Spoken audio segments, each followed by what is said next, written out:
സംസ്ഥാനത്ത് ശക്തമായ മഴ മിക്കയിടങ്ങളിലുമുണ്ട്. മഴ തുടരുമെന്ന് തന്നെയാണ് ഇന്ന് എല്ലാ ജില്ലകളിലും മുന്നറിയിപ്പ് നൽകിയിട്ടുണ്ട്. എല്ലാ ജില്ലകളിലും ഒരുപോലെ യെല്ലോ അലേർട്ടാണ് നൽകിയിട്ടുള്ളത് എന്നതാണ് ഒരു പ്രത്യേകത.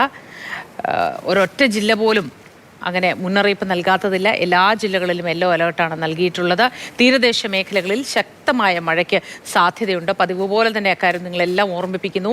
തീരദേശ മേഖല, മലയോര പ്രദേശങ്ങൾ ഇവിടങ്ങളിലൊക്കെയുള്ള യാത്ര നിജപ്പെടുത്തുക. കഴിഞ്ഞ 2 ദിവസത്തെ അപേക്ഷിച്ച് മഴയുടെ തീവ്രത കുറഞ്ഞതായി കേന്ദ്ര കാലാവസ്ഥാ വകുപ്പ് പറയുന്നുണ്ട്.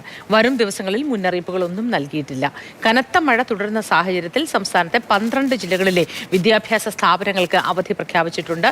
പത്തനംതിട്ട, കോട്ടയം, കണ്ണൂർ, കോഴിക്കോട്, വയനാട്, കാസർഗോഡ്, ഇടുക്കി, തൃശൂർ, മലപ്പുറം, പാലക്കാട്, എറണാകുളം, ആലപ്പുഴ എന്നീ ജില്ലകളിലെ വിദ്യാഭ്യാസ സ്ഥാപനങ്ങൾക്കാണ് അവധി പ്രഖ്യാപിച്ചിട്ടുള്ളത്.